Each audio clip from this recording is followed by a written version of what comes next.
L'Institut africain de développement économique et social INADES Formation Togo tient sa 25e Assemblée générale ordinaire de 2 jours à compter de ce 2 mai 2025. Ce premier jour est consacré à réfléchir sur les enjeux actuels pour mieux construire demain, notamment sur les orientations stratégiques à l'horizon 2024 pour le réseau INADES Formation. Ce cadre d'échange vise ainsi à affiner les orientations stratégiques qui seront proposées lors des travaux proprement dits de l'Assemblée générale le 3 mai pour adoption. Cette journée a été organisée pour réfléchir sur le document d'orientation stratégique, l'étude diagnostic pays qui a été réalisée au Togo et approfondir la réflexion afin de sortir les axes stratégiques structurants du nouveau document d'orientation stratégique. Il faut dire aussi qu'en plus de cette thématique qui sera discutée, nous avons au niveau d'INADES Formation, du réseau INADES Formation, un mécanisme de mobilisation des ressources qui est dénommé Fonds d'Africa. Nous allons profiter de cette journée pour faire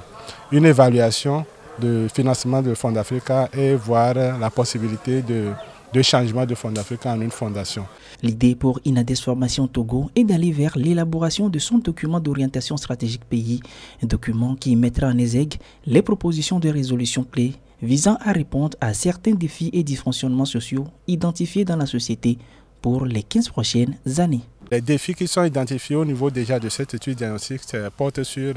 la sécurité alimentaire, le changement climatique, les inégalités de genre et puis la formation, emploi et aussi les défis de gouvernance et de sécurité que nous connaissons tous dans notre sous-région. Donc nous allons approfondir les réflexions pour identifier les processus qui permettront d'améliorer, réduire l'impact sur la société au niveau de ces 3 défis cités. Les résultats des travaux de cette Assemblée générale qui a vu la participation du président du Conseil d'administration international seront renvoyés au secrétariat général d'INADES Formation puis traités à l'Assemblée générale internationale d'INADES Formation prévue pour novembre prochain. Les résultats de ces discussions qui sont menées au niveau de chaque association nationale seront mis ensemble et traités au niveau du secrétariat général pour déduire quelque chose qui concerne l'ensemble du réseau et qui reflète les idées de tous les associés et tous les bureaux et les associations nationales. Ce processus participatif illustre l'engagement d'INADES Formation à anticiper les défis futurs et à bâtir des solutions adaptées aux réalités du terrain.